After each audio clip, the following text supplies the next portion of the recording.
Welcome back to my channel at The Movie Optimist, where I try and find the silver linings in even the worst of films. Tonight, I just got to watch the newest film, Karate Kid Legends. In this film, we follow this boy named Lee, who is training under Jackie Chan's dojo in Beijing. This is where he grew up. And we find out right off the bat that the mom does not want him to partake in Kung Fu anymore because something awful happened to his brother because of it. So she decides to take a job out in New York and pull him away from the life of Kung Fu. She feels that if she can get him away from Jackie Chan and his dojo, that he'll be a normal kid with a normal life and not care so much about learning mixed martial arts and following in the footsteps of his brother. However, once in the Big Apple, he winds up befriending this girl, and he learns that her father is actually struggling to pay back a bunch of bad guys that he owes money to. And because it's his only friend, he decides that he wants to help out any way he can. And soon after, he learns that there is a tournament called the Five Boroughs, and if he wins it, he'll win $50,000, in which case he could help his new friend and her family pay off this debt that they owe. But the tournament is featuring a bunch of fighters that are way more advanced than him, and if he has any chance of winning, he needs help from not just Jackie Chan's character, Mr. Han, but also Ralph Macchio's character, Daniel LaRusso. Together, they will help this new kid Lee merge two different fight styles, karate and kung fu, into one fight style, making him the ultimate warrior and helping him defeat this seemingly undefeatable champion of the Five Boroughs. Now, right off the bat, I'll just say this. I watched the first and second Karate Kid, but I didn't see any after that, and I did not watch any of Cobra Kai, but I did see the Karate Kid with Jackie Chan from 2010 with Will Smith's son. I am not a die-hard Karate Kid fan. I liked the original ones when I was a kid, but I always thought the fight style in the original Karate Kids was kind of meh. It was more like fencing, where it wasn't as exciting as like a Kung Fu movie. It was a lot more strategic and realistic. Whereas in Cobra Kai decided to make it Mighty Morphin Power Rangers in the Karate Kid universe, and that has become what is the dominant Karate Kid story arc right now. I went with my friend and his two kids, and his two kids are 8 and 13 years old, and they are absolutely obsessed with Karate Kid. So I was really curious how they were going to feel about this new iteration. Was it going to lean more towards the original Karate Kid movies? Was it going to lean more towards Cobra Kai? And judging by the reactions from my friends' children, it is definitely leaning more towards Cobra Kai because they absolutely loved this film. When we left the theater, my one friend's son, Leo, straight up looked at me and said, I give that a 9 out of 10, might be the best film I've ever seen. And I was like, wow, okay. It really left an impression on him, and I've seen a lot of movies with him this year, including Minecraft, which again is a movie that isn't that good, but it appealed to the younger audience. This movie, its target audience are these kids that grew up watching Cobra Kai, so that's the target they needed to hit. For me personally, I liked the movie, but it's very flawed. On one hand, they pretty much rehashed the same story from the one with Jackie Chan and Will Smith's son and the first movie with Danny LaRusso. It's this kid that's down on his luck. There's a bully in town that's just a really big jerk that Danny needs to defeat, or Will Smith's son needs to defeat, and he finds this old man in Mr. Han or Mr. Miyagi that trains him to be able to take on this bully in a championship of some sort. It's the same story arc you've gotten literally for the third time. However, in this one, they decided to introduce something in the second act that hasn't come before it, where in the beginning of this movie, where Lee and his mom first moved to New York, instead of training to take on the bully at first, instead he helps train his new friend's dad to get back in the boxing ring again using footwork from Kung Fu to evade the challenger's attacks. And it really is an entire act of watching this little 14-year-old kid, 15-year-old kid, however old he is, train this middle-aged man. And while I was watching it, I was like, what are we doing here? Like, I understand what they're doing. Like, you know, obviously this guy would overpower this kid, but if the kid can teach him the footwork of someone that was trained in Kung Fu and you implement that in boxing, it could make you better in the ring. Like, I get it. Like, technically it makes sense, but it's just so unbelievable watching like this guy take fighting advice from literally a teenager, and it didn't feel right. It felt really out of place, and it felt really corny that some adult would ever even allow something like this to happen. There's also a love story in here that I thought was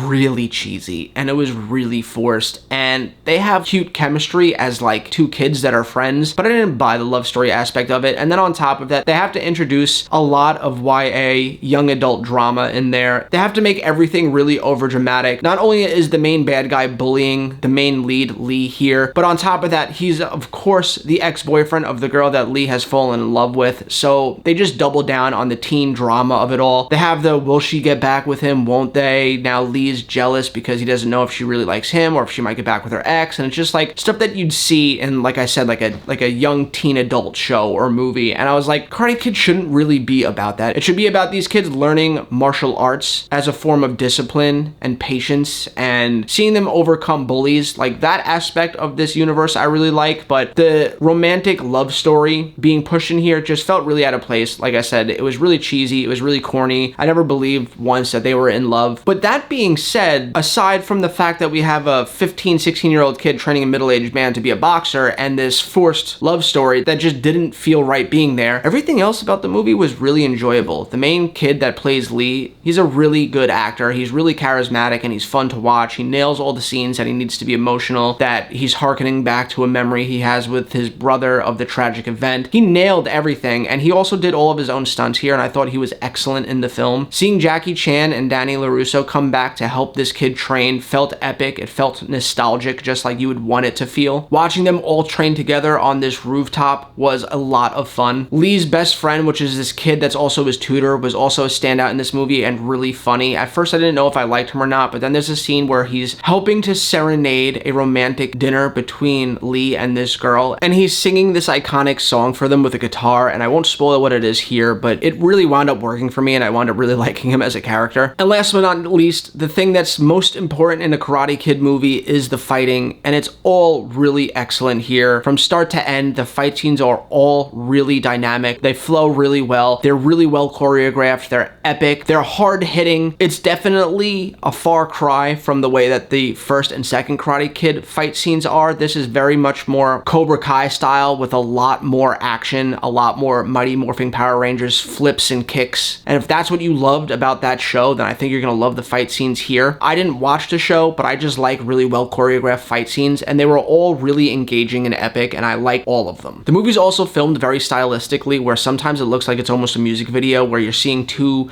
panels happening at once, where like you see Lee over here training, and then you see like somebody over here training, and they use a lot of really artistic ways to stitch each scene together. When people are about to fight, it gets very Mortal Kombat-y, where you see like round 1 and round 2 pop up on the screen, and it gets very colorful with like ink blot and paint colors. There was a lot of stylistic choices in this movie that I thought also carried it a long way. And at the end of the day, I wound up liking this film, but personally, I feel like I'm not the person that matters when it comes to who's enjoying this film. What matters is the target audience, and again, that's kids. And like I said earlier in this review, when I walked out of the theater with my friends' kids, they looked up to me and said, "This is one of the best movies I've ever seen," and they loved it. And that's a testament to the people making this movie knew exactly who they were making it for. And although I'm gonna sit here and say I give this movie a 6 because it is cheesy, it is corny, there is this forced love story, and I don't like the whole arc where this kid's training a grown adult, the kids that I were with loved all of it from top to bottom. And for them and for their sake, I hope this movie does really well and gets a sequel, because that's exactly what they wanted walking out of this film. And yeah, just sitting next to these kids and seeing them get excited over everything was just really infectious, and it made me, I think, enjoy it more than I maybe would have if I went and saw it by myself. But yeah, 6 out of 10. The fight scenes were great. Main character was great. I love seeing Jackie Chan and Ralph Macchio come back in their iconic roles for this movie. And if you're a fan of Cobra Kai and the Karate Kid franchise, I think you're gonna get a kick out of this film and at least enjoy it. Maybe not love it, but I think you'll at least like it. Anyway, let me know what you guys think in the comments down below. Have you seen it already? Has my review given you a reason to go and see it this weekend? If it has, I'd love to talk about it. And as always, guys, I hope you have a great rest of your weekend, and I'll catch you next time.